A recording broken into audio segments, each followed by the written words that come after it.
Sievistä huomenta. Tää on meikäläisellä tämä videontekokin tämmöstä multitaskingia, kun sanotaan kaikenlaista puuhaa, niin tänä aamuna kyllä nukuin myöhään, mutta tuli työntekijä vapailla töihin. Lehmien ruokinta joka päivä, niin semmoista asiaa ajattelin päivän teemana, voidaan jos jotakin kiinnostaa ja on kysyttävää, niin vähän pienempinäkin aihealueena käsitellään noita juttuja, mutta se, että mikä tässä Suomen taloustilanteessa nyt sitten niin mättää ja miksi me ollaan tämmöisessä kuseessa, että joka vuosi otetaan velkaa lisää ja silti hyvinvointi laskee, että joudutaan sairaaloissa vuodeosastopaikkoja vähentelee ja vanhustenhoito ei enää pelaa ja sitä rataa, niin mikähän sinne niin on mennyt pieleen, niin arvelin siitä semmosen pienen esityksen, miten se omasta näkökannasta on mennyt. Tästähän voi tulla eriäviäkin mielipiteitä, mutta sehän on tämä mielipiteen vapaus vielä edes jonkunlaisella tasolla Suomessa, niin sitähän saa olla mitä mieltä tykkää.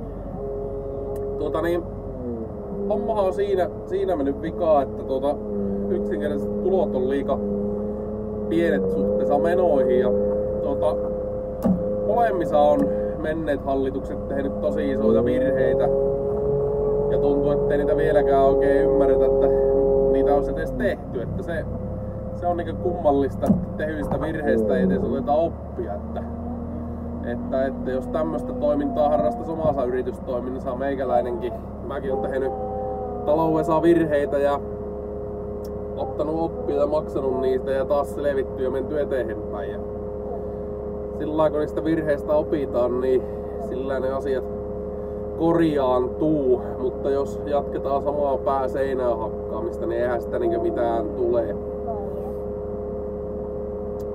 Mikä on isosti mennyt pieleen? No ensinnäkin on se, että Suomi on kaikkiin mahdollisiin EU-elvytysvälineisiin ja ilmastorahastoihin ja kehitysapuihin ja kaikki ollaan aina valmiita lähteä mukaan ja ihan täydellä panoksella ja sanotaan, että mehän ollaan hyvinvointivaltio, että kyllä meillä on varaa maksaa. Eihän meillä kyllä ihan oikeasti ole, että se, että meillä on vielä kohtuullisen hyvä luottoluokitus säilynyt, niin se ei tarkoita sitä, että meillä menisi hyvin, vaan alijäämähän on aivan jäätävä joka vuosi. Ja ei se, että meillä on vähän vähempi velkaa per capita kuin jollain muulla, niin se ei vielä tarkoita, että menee hyvin, että EU-näkemyksen mukaan niin kaikki pitäisi ajaa yhtä huonoa jamaa kuin joku Kreikka tai Italia, että sitten voitaisiin vasta sanoa, että ei niillä ole varaa maksaa. Kyllähän se tässä valtiontalouden ylijäämä tai alijäämä, niin se pitäisi ratkaista, eikä se, että se on vielä luottokelpoinen se maa.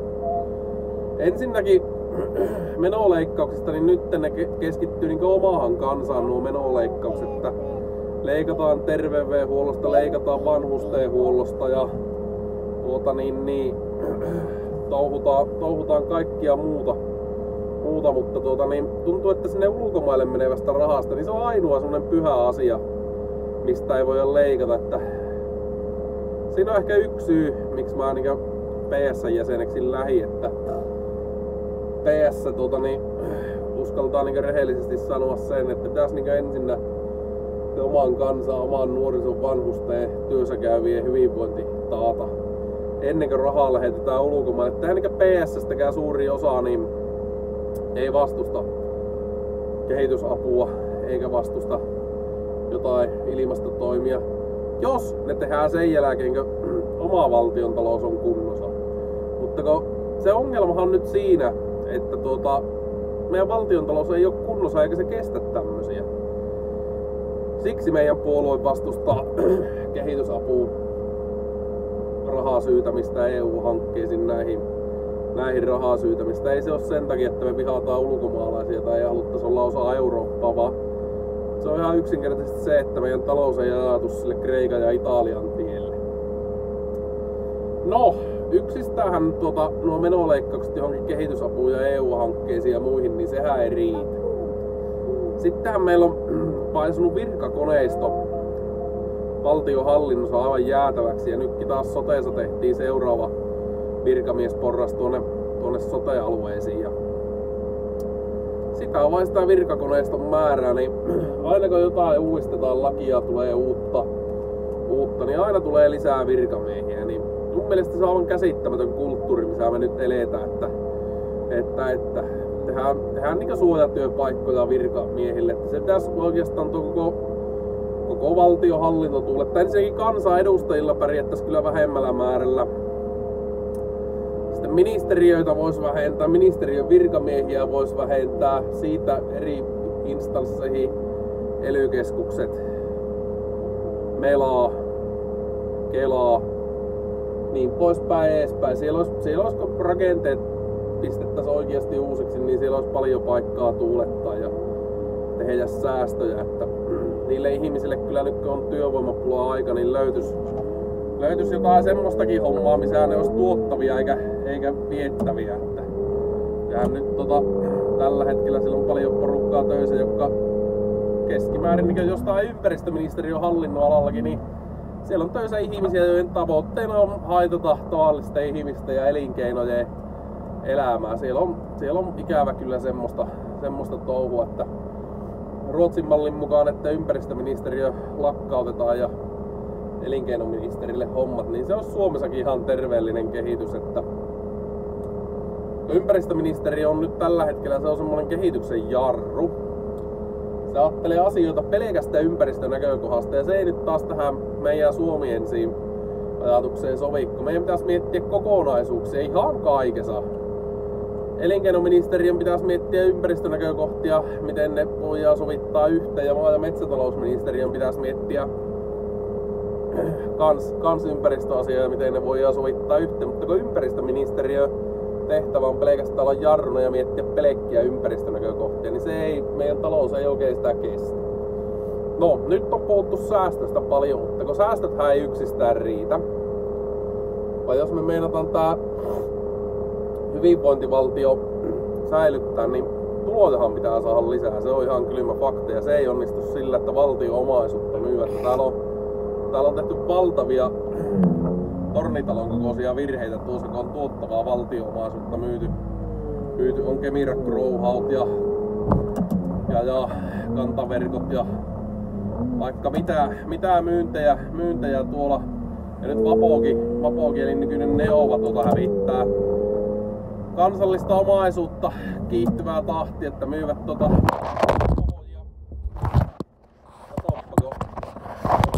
lähti puhelinkin telineestä, kun kuppatöölöstä, kun pikkusen ravistelin kauhaa. Mä ajattelin, että mä editoin näitä, niin täällä saattaa tämmösiä pikkukömmäyksiä tulla. No joo, mutta anyway, niin Vapoilin Neova nykyinen, niin nekin myy kansallista omaisuutta kiihtyvää tahtia. Ja se mistä niitä tuloja saadaan, niin se on hirviä yksinkertainen asia, että tällä hetkellä me on tehty tästä meidän Suomi-nimisestä valtiosta erittäin epäkiitollinen sijoituskohde. Jopa valtion enemmistö eikä hetkinen nyt sori. No, osa omistava Neste kuitenkin. Niin nekin tekee esimerkiksi biojalostamon Rotterdamiin, kun se on houkuttelevampi paikka niille kuin Suomi. Niin tää kertoo tästä hommasta jotain, eli Suomihan ei ole houkutteleva investointikohe.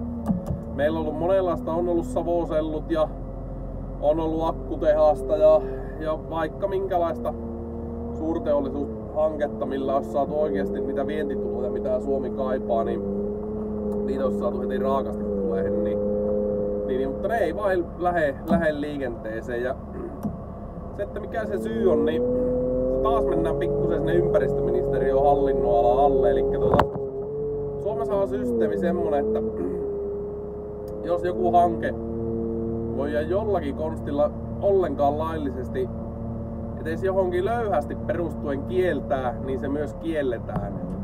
Elikkä mun mielestä tuo ympäristö ravistellaan kaupan, niin pikkusen kuvailtiin. Tuo ympäristöministeriön tehtävä tuntuu olevan jarruttaa ja kaataa tämmösiä hyviä hankkeita, että jos on joku konsti, millä se hanke voidaan kaata, niin se kyllä tuo puoli myös kaataa sen. Ja jos on tuollaisia isojen hankkeen esiselvitykset pelkästään tuohon luvitukseen, niin ne on juukelin kalliita, niin eihän ne enää ne ihmiset ja yritykset, niin kukaan haluaa investoida, jos oletus on se, että valtio pyrkii sen hankkeen kaata, niin miksi ne investoitais? Elikkä tää koetaan niin epäturvallisena investointikohteena. Se on yksi asia, että lupien saanti noihin hyvin isoihin investointeihin, niin ne on tosi sitkiä luvitukset, ja se on kuitenkin menee satoja tuhansia tai miljoonia isojen investointihankkeiden luvitukseen ennen kuin edes tiedät, että voiko se nousta pystyyn, niin se, että kukaan haluaa hassata sinne rahoja satoja tuhansia tai miljoonia, kun epäilee jo lähtökohtaisesti, että ei täällä nouse pystyyn, että joku hippi kaataa täällä. Niin se on yksi iso ongelma. Ja miksi Suomi on niin epävarma investointikohe, kun ei tiedä tuleeko lupia, vaikka esimerkiksi Savosellu, niin teknologia mitä ne aikoi käyttää oli niin maailman puhtainta vesienkäsittelyteknologiaa, niin silti ei lupaa saatu, koska on pieni mahdollisuus, että se saattaa kuitenkin heikentää vesistöjen tilaa. No, jos vastaava laitoshanke tehdään Kiinaan, niin se ei saata pilata vesiä, kun se pilaa. Ja silti se ostetaan se tuote sitten sieltä Kiinasta ja ollaan niin hiivatin ympäristöystävällisiä, kun me ei hyväksytty tämmöstä hanketta, vaan se menee johonkin Kiinaan. Jossain se tehdään se vastaava sellumäärä. Joka tapauksessa, eli sehän ei niinku lakkaa tulemasta se hanke, vaan se siirtyy johonkin muualle. Ja se taas se ympäristön näkökohta voi olla huomattavasti heikommin otettu huomioon, niin se on sitä hyveposeerausta niin sanotusti, eli esitetään, että meillä ollaan näin ekologisia ja siirretään ne hankkeet sinne, missä ne on poissa silmissä, poissa mielessä. Täälläkö ne olisi, niin niihin ympäristönäkökohtiin puuttua ihan oikeasti ja koittaa kehittää ja tehdä semmoista teknologiaa, että se olisi niin maailman mittakaavassa kestävä. No sitten toinen asia on verotus, että se on niin semmoinen ikuinen lempiaihe varmaan jokaiselle, joka vähänkin tienaa enemmän tai on edes keskituloinen, niin nyt taas kun tuloveroprosentit nousee, niin verotus on kyllä jäätävää Suomessa, että oliko se nyt Temmi vai kukaan se nyt oli tehnyt sen tutkimuksen, että nyt seuraavat verojen nostot niin leikkaa tosiasiassa verotuloja. En ole ihan varma, että kuka taho se oli, pitäisi tarkistaa muistiinpanoista, vaikka niitäkin on vähän siellä sun täällä viikkossa, niin kestäisi hetken aikaa. Niin täällä pyöräkoneen hytissä ei pysty tarkastamaan, niin en sano nyt varmaksi, mutta kuitenkin sittenkin on jo tehty tutkimusta, että seuraava verotuksen nosto vähentää verotuloja, niin mikähän ihmeen patenttiratkaisu se on aina näillä vasemmistopuolueilla se, että nostetaan veroja. Ei se vain vähentää investointeja ja vähentää verotuloja, jos nostetaan veroja. Se on nyt ikävä kyllä sillä lailla, se on yksi asia. Sitten tää passivoiva sosiaaliturva on taas yksi lempiasia, että Suomessa ei vain vaikka me saadaan maahanmuuttajia tänne, niin tahtoo olla sillä lailla, että ne maahanmuuttajat opetetaan niin siihen lähtökohtaisesti, ei sun pakko tehdä töitä, jos et sä dikkasit työnteosta. Niin tää yhteiskunnan rakenne, kun me ei oikeasti olla semmonen rikas länsimaa niin siinä mielessä kuvitellaan olevamme. Eli meidän taloushan ei kestä tätä tämmöstä, että tänne ensinnäkin täällä puhutaan joku ideologisesta työttömyydestä, niin on ideologisia työttömiä.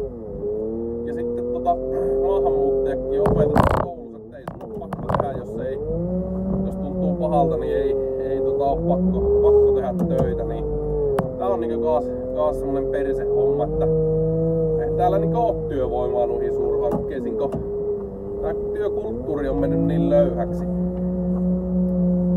Elikkä se on ihan yksinkertainen asia, että verotuksella ja luvituksella pitää saada investoinnit pyörii sieltä, niitä rahaa tulee, että ei se, jos julkiselle hallinnolle tehdään lisää virkamiespaikkoja, niin nehän on pelkkää menua, kun valtiohan ne kustantaa ja veronmaksajat. Yksityinen sektori on ainoa se, mikä meillä nyt tuottaa sitä hyvinvointia. Jaha, näköjään pitää parempi puhelinteline kehittää, kun tää ei näköjään selvästi toimi. No otetaan käteen, kun teillä on vain omaansa pihansa, niin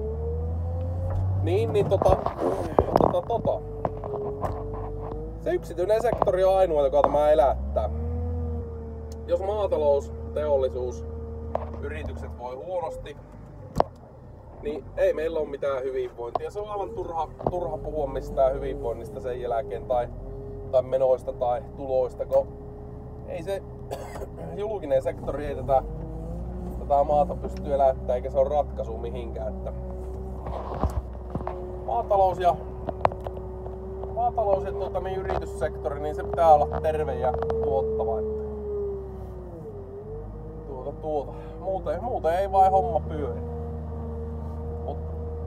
Tästä riittäisi juttua vaikka koko päiväksi, jos näitä asioita rupeaisi puhumaan, mutta johonkin se pitää rajaa vetää ja mä oon sanonut aina, että se on aina vartti per aihe maksimissaan, että joku edes jaksaa kahtua. Ja jos tulee jotain kysyttävää tai joku aihe, mitä haluaisitte, mistä turisis, niin mielellähän kertoilee omia näkemyksiäni asioista. Tää nyt on tämmöstä